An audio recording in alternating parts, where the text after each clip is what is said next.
Hello my dear lovely audience, বর্তমান আমি আছি কলা বাগানত। সাগর কেলা দেশি কেলা ন। তো সাগর কেলার বাগান যারা দেখু তারা তো দেখু, যারা ন দেখো তারা দেখা পেলা সাগর মধ্যে আসছি।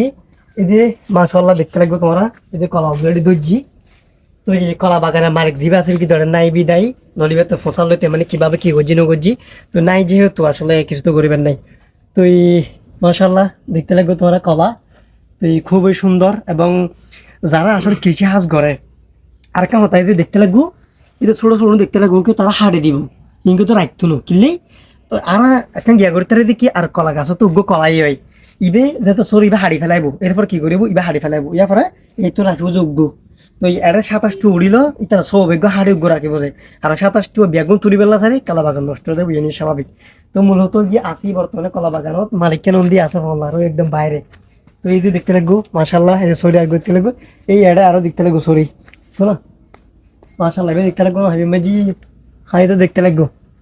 তো এই আসলে আর এটা তো এই মানে এই সাইড দিয়ে আছে বিয়াগুনের মাঝে গাছের মাঝে কি কলা আছে। এই সাইডে আজ নদার এই সাইডে বর্তমানে কি করছি গাছ টাছ রোপণ করছি আর কি। তো বর্তমানে এই সাইডে কিন্তু এই প্রায় প্রত্যেক গাছের মাঝে কলা আসছি। কলা সরে তোমরা দেখতে লাগবো। তো এই হচ্ছে এনদি যায় ওই যে কলা বাগান যেহেতু ঢুকি তোমার মাধ্যমে শেয়ার করি। যদি ভালো লাগে ভিডিও শেয়ার করে দিবে আর কলা বাগান মাঝে যারা এলে নজ আশেপাশে দেখিলে ঢুকিয়ে চাইবে, একটু ভালো থাকিবে। ধন্যবাদ।